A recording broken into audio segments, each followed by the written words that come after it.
Iran आज अपने रहबरे मुअज्जम को आखिरी विदाई दे रहा है।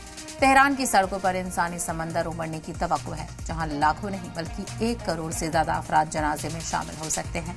ये सिर्फ एक जनाजा नहीं बल्कि ईरान की सियासी, मजहबी और अवामी ताकत का बड़ा मुजाहरा भी माना जा रहा है। रिपोर्ट देखिए। तेहरान आज सिर्फ एक जनाजे का गवाह नहीं बल्कि ईरान की सियासी, मजहबी और कौमी ताकत के बड़े मुजाहरे का मरकज बना हुआ है। रहबर आला सैयद आयतुल्लाह अली खामेनी की आखिरी रुखसती में लाखों नहीं बल्कि 1 करोड़ से ज्यादा अफराद की शिरकत की तवक्को है। दुनिया की निगाहें तेहरान पर टिकी हैं। तेहरान की सड़कों पर इंसानी समंदर उमड़ पड़ा है। ग्रैंड मुसल्ला से शुरू होने वाला जनाजा शहर भर से गुजरेगा, जहां लाखों अफराद अपने रहबर आला को आखिरी सलाम पेश करेंगे। 2 रोज तक ग्रैंड मुसल्ला में आखिरी दीदार का सिलसिला जारी रहा। अश्कबार आंखें, बुलंद नारे और गम में डूबा हुजूम, हर मंजर ईरान के जज्बात की तस्वीर पेश कर रहा था।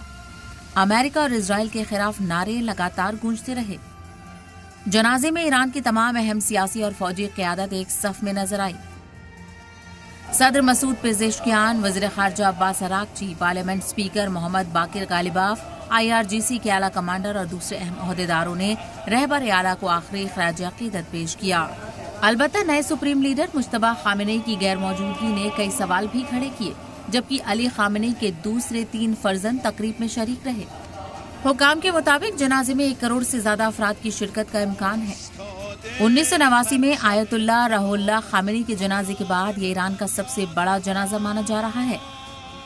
तेहरान से जनाजा कुम, नजफ और करबला से लाया जाएगा और आखिर में मशहद में सुपुर्द खाक किया जाएगा। ये आखिरी रुखसती सिर्फ एक रहबर आला को विदाई नहीं बल्कि ईरान की सियासी, मजहबी और अवामी यकजहती का ऐसा मंजर है जिसे पूरी दुनिया गौर से देख रही है। ब्यूरो रिपोर्ट, सलाम टीवी। तो आपने देखा सड़कों पर किस तरह से जन सैलाब उमड़ा हुआ है और अपने रहबर मुअज्जम को खराज अकीदत लोग पेश करने के लिए हर दिन पहुंच रहे हैं।